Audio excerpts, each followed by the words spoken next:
Selamat bertemu kembali para siswa SMA MA kelas 11 dalam seri pelajaran fisika kelas 11, topik yang kelima ya.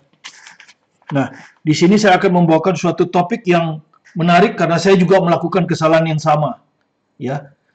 Jadi saya akan membetulkan kesalahan konsep ya. Kesalahan konsep, dan ini memang kita alami dan juga saya alami. Percepatan tangensial ya, jadi kesalahan konsep percepatan tangensial. Kesalahan konsep ini berhasil saya ketahui ketika saya menyusun buku ini ya, buku KSN Fisika ini ya, untuk olimpiade. Disitulah baru saya tahu, oh ternyata selama ini definisi kita tentang percepatan tangensial kurang lengkap, sehingga ketika kita membuat soal, termasuk soal ini, banyak salah konsep ya, banyak guru yang salah. Saya juga termasuk salah memberi jawaban waktu itu. Nah, karena itu saya perlu angkat topik ini ya, khususnya bagi para guru, supaya tidak melakukan kesalahan kepada siswanya seperti yang pernah saya lakukan ya. Ya, soalnya diambil dari pembahasan soal fisika 2 Marten, fisika yang ini ya. Ya, yang sudah banyak digunakan di SMA-SMA, khususnya SMA-SMA yang favorit ya. Jadi Anda lihat di sini ada soal nih nomor 12 ya. Saya waktu itu juga memberikan jawaban yang keliru ya, karena saya juga ternyata konsep saya tidak matang, artinya tidak betul-betul bisa mendefinisikan percepatan tangensial. Ya. Jadi soalnya diambil seperti ini, kalau saya salin lagi soalnya seperti ini. Nah, ya. Jadi Anda sudah memahami tentang bagaimana rotasi ya, gerak rotasi dan translasi. Ini juga gerak rotasi dan translasi ya. Oke. Kalau kita baca dulu soalnya ya. Gambar menunjukkan sebuah balok. Jadi ini balok W 10 Newton ya. Jadi beratnya yang diketahui tergantung pada seutas tali yang dililitkan mengitari sebuah silinder pejal. Ini silinder pejal ya, dengan jari-jari R 0,2 meter.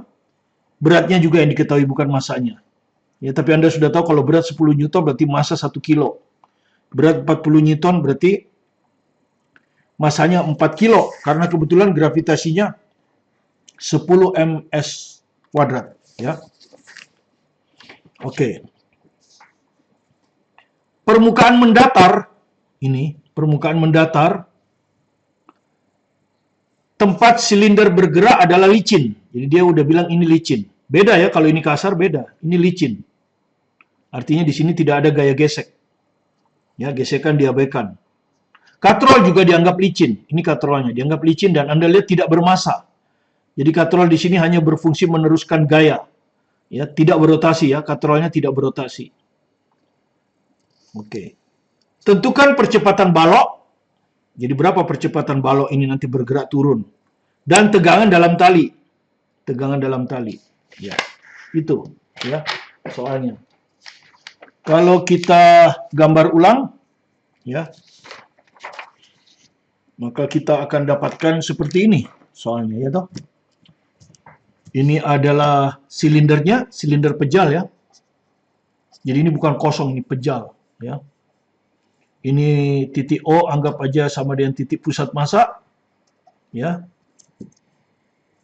Di sini ada titik B. Di titik pada bidang mendatar ini adalah titik A. Oke, jadi di sini berat silinder diketahui ya. Berat silinder diketahui 40 Newton. Sehingga massa silinder bisa Anda langsung hitung karena gravitasinya 10. Jadi 40 per 10 sama dengan 4 kilo. Ya. Begitu juga dengan balok ini. Ya. Ini ada mg kan? Ini ada mg.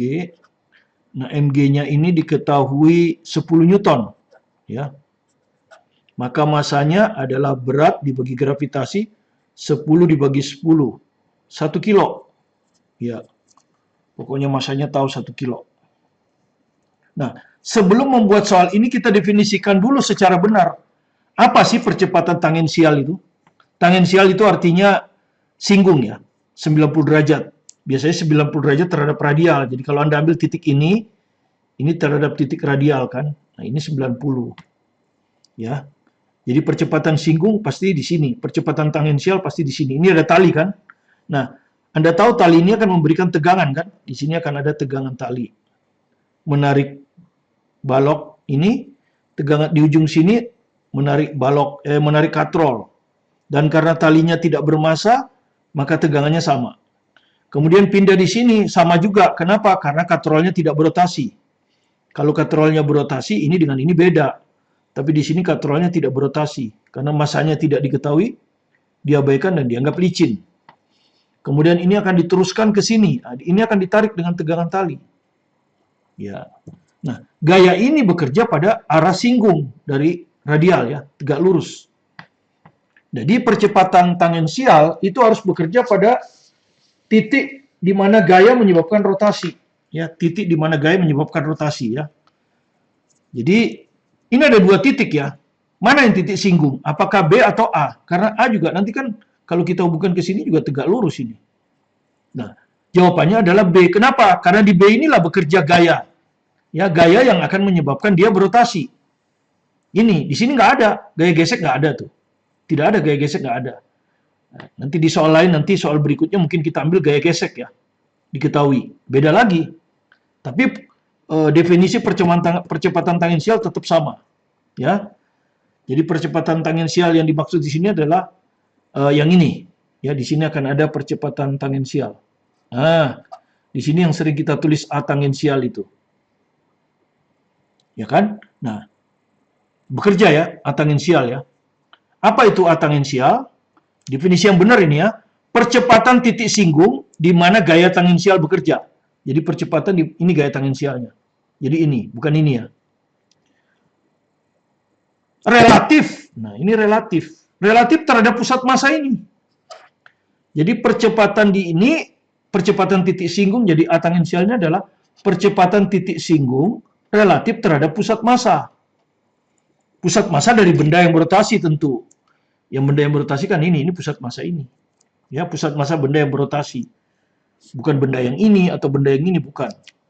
Nah, A tangensial ini yang memiliki hubungan dengan alfa. Jadi yang memiliki hubungan dengan alfa itu sebetulnya adalah A tangensial.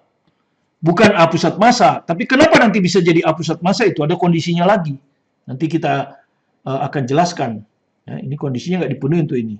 Jadi A tangensial adalah percepatan titik singgung terhadap pusat massa benda yang berotasi. Dan inilah yang memiliki hubungan dengan alfa, yaitu R kali alfa. R itu jarak titik singgung ke pusat massa ya. Jadi kalau di sini R, ya, di sini R-nya itu sama dengan R. Jari-jari dari silinder pejal. Oke.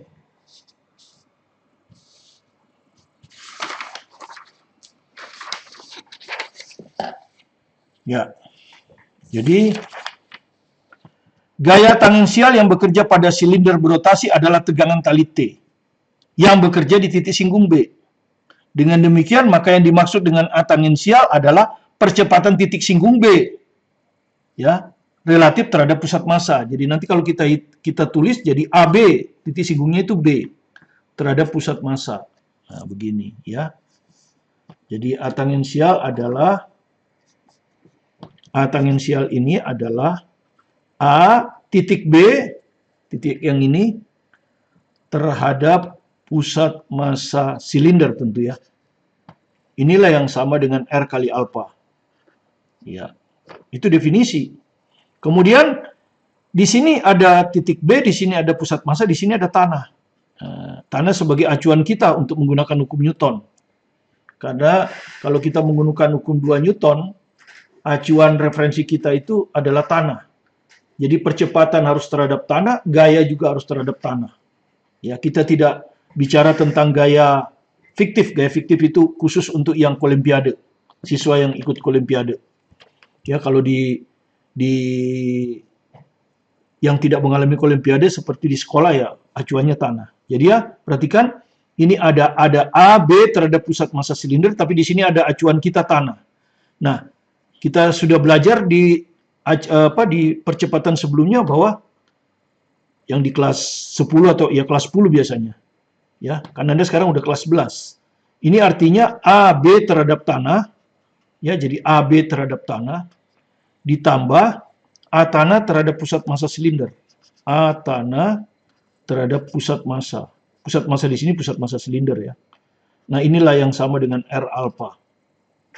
Ya, ini yang kita sebut persamaan satu. Oke ya. Jadi dari sini itu maksudnya ini. Ya. Jadi A percepatan B titik singgung B terhadap pusat massa silinder dengan acuan bersama tanah itu adalah AB terhadap tanah ditambah A tanah terhadap pusat massa silinder. Kenapa harus kita bikin tanah? Karena nanti kalau kita pakai hukum 2 Newton di sini acuannya tanah. Hukum 2 Newton di sini acuannya juga tanah. Jadi percepatan harus ditransfer ke tanah. Tidak boleh ke acuan yang lain seperti ini, nggak boleh. Kalau ini namanya percepatan fiktif, itu tidak kita pelajari. Oke, kita sebut aja persamaan bunga satu ya. Nah, itu yang pertama. Yang kedua, Anda perhatikan titik B ini. Titik B inilah yang berhubungan dengan balok. Ya, jadi perhatikan. Titik B berhubungan dengan balok. Ya, jadi yang berhubungan dengan balok itu titik B. Bukan titik O atau titik pusat massa atau titik A. Tapi titik B berhubungan dengan balok M ya. Ya, tentu melalui katrol ya. Melalui katrol dan katrolnya licin. Jadi tidak ada gesekan, masanya diabaikan dan tali. Tali juga masanya diabaikan. Sehingga yang sama ini nanti kan akan bergerak turun ya. Dengan percepatan AM. Ya, M itu menyatakan balok ya. Nah, inilah yang kalau ini turun 1 meter, maka titik ini akan jalan 1 meter terhadap tanah ya. Titik ini bergerak terhadap tanah, titik ini juga harus bergerak terhadap tanah. Jadi di sini AB terhadap tanah. Ya. AB terhadap tanah itu yang akan sama dengan A balok terhadap tanah. Ya, A balok terhadap tanah. Jadi kalau ini turun 1 meter, ini akan tertarik 1 meter, tapi terhadap tanah. Makanya kita bikin AB tanah tadi. Kalau Anda tanya kenapa kita bikin AB tanah? Gitu. Nah, jadi ini AB tanah. Ya, ini sama dengan ini. Ya. Ini sama dengan ini. Ini yang sama dengan A balok terhadap tanah. A balok terhadap tanah inilah AM. Ya, balok masanya M jadi kita bikin AM. Ini persamaan yang kedua. Nah, maka sebelum kita lanjutkan kita substitusi dulu. Ya, kita substitusi dulu AB tanah ini di sini kita substitusi. Ya, jadi substitusi AB tanah ya. Dari bintang 2, dari bunga 2 ke bunga 1. Ke sini, ya. Ke sini. AB tanahnya diganti AM ya. Jadi AM dikurangi. Kenapa saya kurang? Karena yang kita perlukan bukan A tanah terhadap pusat massa, tapi A pusat massa terhadap tanah. Ya. Jadi yang kita perlukan itu A pusat massa terhadap tanah. Nah, dan di kelas 10 Anda udah belajar, kalau kita membalik acuan, itu negatif. Jadi A tanah terhadap pusat massa ini akan sama dengan min. Ya, ini akan sama dengan min. Makanya ini min. Akan sama dengan A pusat massa terhadap tanah. Pusat massa itu silinder ya. Yang silinder ini. Yang ini. Sama dengan R alpha. Inilah yang kita sebut persamaan satu. Ini yang kita sebut persamaan satu. Ya, semua sudah terhadap tanah. Ini AM ini jelas terhadap tanah. Jadi kalau Anda perhatikan, variabelnya AM tidak tahu karangan kita. A pusat massa juga terhadap tanah ini karangan kita. Alpha juga belum tahu. Satu-satunya yang diketahui cuma R kan. R diketahui 0,2 meter kan ya. Kalau Anda baca di soal tadi ini, ya R-nya 0,2 meter ya. Jadi R itu diketahui 0,2 meter. Nah. Jadi hanya R yang diketahui. Jadi ada 3 variabel ya. 1, 2, 3. Jadi variabelnya ada 3. AM, A pusat massa, kita sebut aja pusat massa ya, karena sudah terhadap tanah. Biasanya kalau terhadap tanah, tanahnya nggak ditulis lagi. Karena orang sudah tahu. Ya. AM, A pusat massa, terus alpha. 3 variabel. Persamaan baru 1. Kan tidak mungkin selesai kan? Sekarang kita tinjau balok. Ya. Kita tinjau balok ini. Balok ini itu hanya mengalami translasi ya. Hanya bergerak lurus ke bawah. Sehingga hukum Newtonnya juga hukum Newton translasi. Gitu. Sigma F pada M, gaya-gaya yang bekerja pada M akan sama dengan massa kali percepatan M. Percepatan M ini terhadap tanah. Ya, jadi ini itu sama dengan AM terhadap tanah. Ya, sudah betul, tanahnya nggak ditulis. Oke, sekarang kita masukkan, karena dia bergerak ke bawah, ambil aja arah ke bawah positif. Maka yang mg ini ke bawah kan, 10 Newton, ya. Tapi kita tulis dulu, biar Anda tahu, mg, gaya berat, T-nya ke atas, min. Ya, karena dia ke atas. Sama dengan massa kali percepatan dari balok. Nah, sekarang kita masukin yang diketahui. mg diketahui ya, 10 Newton. 10 dikurangi T nggak tahu. Karangan kita masih kan. T nggak tahu ini. Massa 1. Ini tadi. 10 bagi 1, 10, 1. Jadi 1 kali AM ya AM. Persamaan yang kedua. Tadi variabelnya udah 3 ya. AM sudah. Tapi ada lagi T. Jadi 4 variabel. Nah, ini kan kalau di sini baru 3 variabel. Persamaan kita baru 2. Ya, baru 2. Berarti kurang 2 ya. Kurang 2 persamaan lagi. Jadi kalau dari sini tuh kurang 2 persamaan lagi. Itu orang matematik yang bilang. Ya, kalau mau selesai ya carilah 2 persamaan lagi. Nah, tugas kita sebagai orang fisika. Kita belum meninjau silinder kan? Silinder ini mengalami 2 gerak ya. Satu, dia akan bergerak ke kanan, translasi. Tapi translasi pusat massa ya. Kalau translasi itu selalu pusat massa. Ya. Satu lagi rotasi, karena apa? Ada gaya yang tidak melalui poros, ya. Ini T ini akan menimbulkan rotasi, ya. Ke sini kan rotasinya. Nah, inilah yang menimbulkan alfa. Terus Anda tanya, kan masih ada gaya lain, Pak? Selain gaya tegangan tali. Oke, di sini ada gaya berat. Betul, massa silinder kali gravitasi. Tapi gaya berat ini melalui poros, tidak menimbulkan rotasi. Dan juga tidak mempengaruhi gerak ke kanan, karena dia tegak lurus. Di sini ada gaya normal, oke.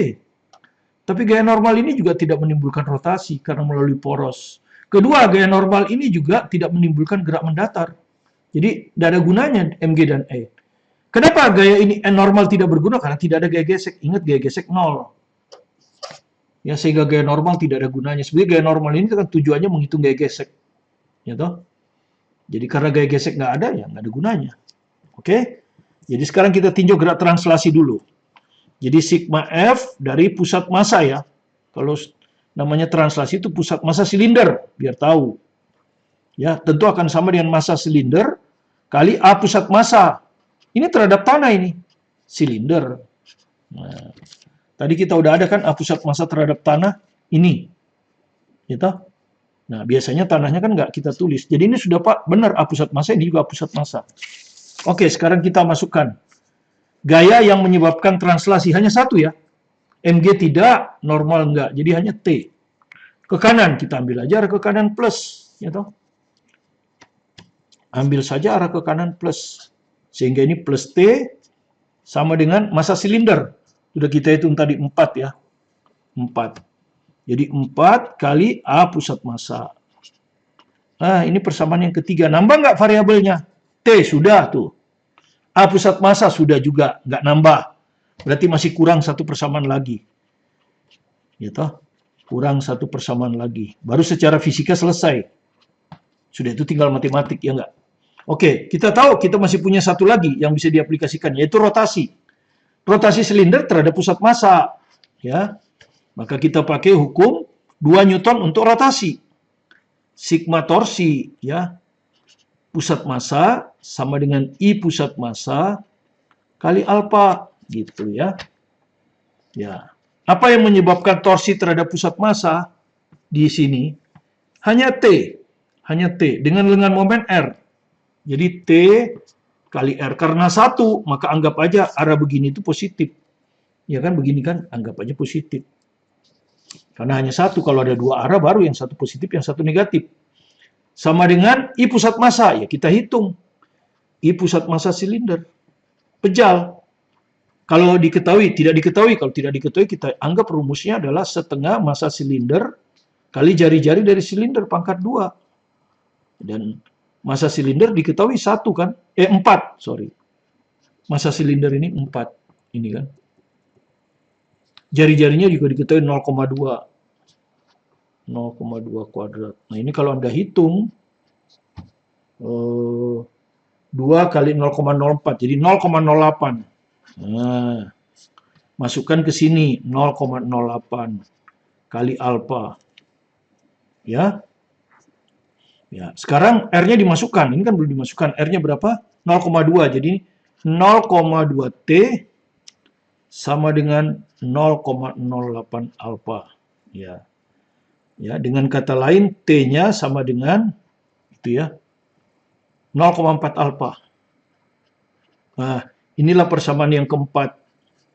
Nah, T-nya sudah, alfa sudah. Jadi, klop sudah 4 persamaan. Jadi secara fisika sudah selesai ya. Secara fisika sebetulnya selesai sudah.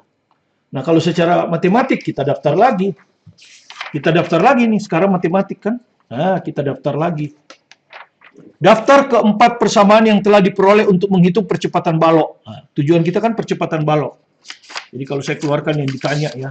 Nah, ini. Yang ditanya apa? Tentukan percepatan balok. Percepatan balok AM kan?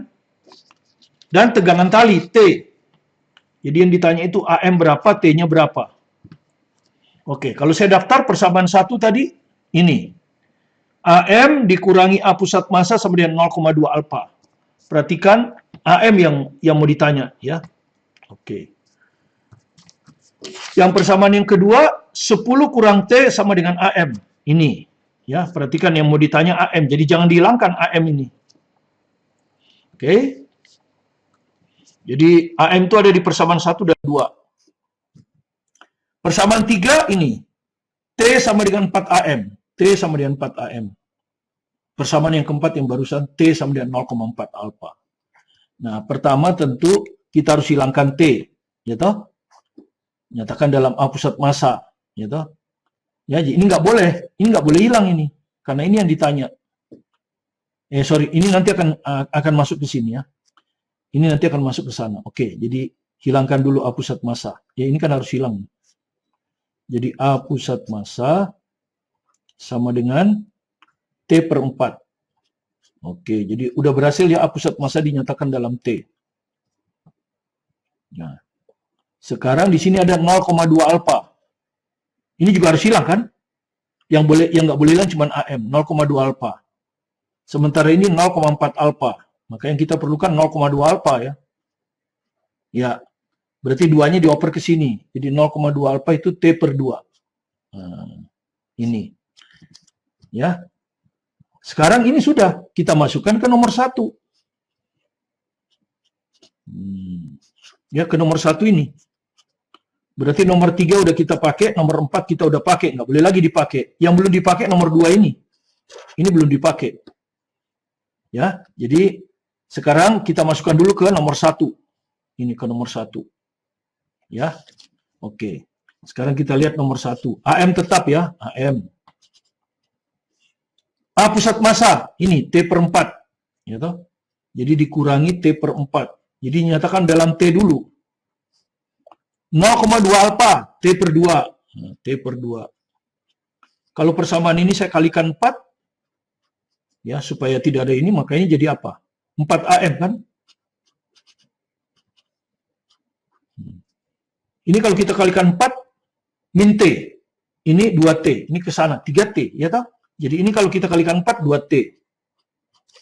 Ini kalau kita kalikan 4, min T. Min T kalau pindah ke sana, plus T. Oh, begini. Ya, maka dari sini kita dapat 4 AM sama dengan 2T tambah T, 3T. Sehingga dari sini kita bisa nyatakan T dalam AM. Ya, nanti T ini bisa kita nyatakan dalam AM kan. Sehingga kalau dalam AM ya bisa dihitung. Jadi T-nya adalah 4 AM per 3. Ini kita sebut persamaan bintang. T-nya bisa dinyatakan dalam AM sekarang. Masukkan ke persamaan nomor 2 yang belum dipakai. Nah, sekarang kita ke persamaan yang kedua. 10 kurang, ya kan? 10 kurang, T-nya diganti ini. Yang bintang ini. 4 AM per 3. 4 AM per 3. Akan sama dengan AM. Oke. Kalau ini kita kalikan 3, 10 kali 3, 30. Ini hilang, 4 AM. Ini dikali 3, 3 AM. Nah, maka kita dapat 30 sama dengan 4 AM pindah ke sana jadi 7 AM. Ya, dari sini kita dapat AM. Ya kan? 30 per 7. Ya. Nah, ini kalau kita hitung berapa? 30 per 7 ini. 4,3 ya, kira-kira 4,3 meter per sekon kuadrat. Baru kita kasih satuannya. Ketemulah yang ditanya itu. Inilah percepatan balok ya. Inilah percepatan balok yang ditanya tadi. Ya, percepatan balok 4,3. Berikutnya tinggal cari tegangan. Nah, kalau cari tegangan gampang. Ya. Masukkan aja ini ke persamaan kedua, ya toh? Ya, bukan persamaan kedua, persamaan bintang. Ya, jadi T-nya sama dengan 4 per 3 kali AM. AM-nya jangan masukkan 4,3, 30 per 7. Jadi jangan masukkan ke yang sudah dibulatkan. 30 per 7. Nah, begini. Ya. Ya, kalau ini Anda coret aja dulu biar gampang. Ini 10 kan? 4 kali 10, 40. Jadi ini 40 per 7. Jadi akhirnya kita temukan T adalah 5,35. Jadi sekitar 5,7 ya. Newton. Inilah gaya tegangan tali itu. Ya. Tegangan dalam tali penghubung adalah 5,7 Newton. Ya. Inilah cara mengerjakan dengan konsep yang benar ya. Bahwa percepatan tangensial, percepatan titik singgung di mana gaya bekerja yang menyebabkan rotasi, itu didefinisikan sebagai percepatan titik singgung. Jadi A tangensial itu adalah percepatan titik singgung terhadap pusat massa benda yang berotasi. Ya. Kalau kita kan enggak taunya AT sama dengan R kali LP, alpha. AT itu apa nggak tahu kita. Akhirnya kita samakan antara AT di sini dengan A di sini. Akibatnya salah. Itulah yang saya lakukan dulu sebelum saya belajar olimpiade. Setelah saya belajar olimpiade baru saya tahu, oh salah saya dulu itu. Ya mudah-mudahan para guru tidak melakukan kesalahan seperti yang saya lakukan. Ya, untuk soal ini seperti ini. Jadi soal ini sebetulnya hanya pemahaman konsep yang benar yang dia ingin uji. Ya. Dengan demikian ini mudah-mudahan seluruh Indonesia tidak keliru di pembelajaran sekolah. Terima kasih Anda sudah hadir dan sudah mengikuti video pembelajaran ini, pelajaran yang kelima. Tunggu pelajaran yang keenam dan seterusnya. Oleh karena itu, silakan di-subscribe, like, komen, dan share ke teman-teman. Dan sudah saya katakan kemarin, ini sebetulnya gerak translasi dan rotasi sudah selesai. Karena di dalam channel saya ini ada 4 lagi, dinamika translasi dan rotasi. Silakan ditonton, yang 4 bulan yang lalu kalau nggak salah saya buat. Jadi ada dinamika rotasi 1, dinamika rotasi 2, dinamika rotasi 3, dan dinamika rotasi 4. Dan itu sudah diberikan di linknya. Ya, di video ini ada linknya. Ya, silakan Anda lihat. Dan kalau Anda berniat mempelajari translasi rotasi dengan sungguh-sungguh ya, Anda klik link itu dan pelajari dengan baik. Nah, bagi Anda yang ingin menghadapi seleksi olimpiade, bisa mempelajari KSN. Di situ ada gerak menggelinding. Itu lebih sukar lagi. Ya, karena Anda mungkin perlu belajar itu kalau Anda ingin menghadapi KSN. Ya, bagi yang sekarang duduk di kelas 11 dan kelas 10. Ya.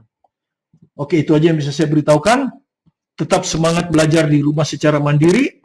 Fokus pada tujuan Anda di kelas 11 ini untuk mulai agar raport kelas semester 3 Anda bagus, meningkat dari raport 1 dan 2. Raport semester 4 meningkat dibandingkan dengan semester 3 dan 1-2, dan puncaknya nanti di kelas 12 semester 5. Ya, karena raport Anda akan dinilai untuk menentukan apakah Anda diterima di undangan atau tidak. Dan jika Anda ingin memasuki fakultas teknik, tentu fisika ini akan memperoleh poin yang tinggi. Ya, dan matematik. Kemudian kalau kimia tergantung jurusannya. Kalau Anda mau masuk teknik kimia, tentu kimia akan ada bobotnya sama dengan matematik fisika. Ya, tapi kalau Anda mau masuk biologi, mungkin matematik fisika saja. Matematik kimia mungkin ya, saya kurang tahu. Biologi berarti fisika nggak terlalu penting. Tapi semua ilmu pengetahuan itu sekarang terlink. Kita tidak bisa melakukan penemuan kalau Anda hanya jago di satu bidang. Ya, karena itu kita harus kolaborasi, berteman. Dan untuk berteman itu paling tidak kita harus belajar juga ilmu lain supaya kalau diskusi bisa berjalan lancar. Terima kasih sekali lagi. Tetap semangat. Sukses selalu bersama Anda, bersama saya Martin Kaninan.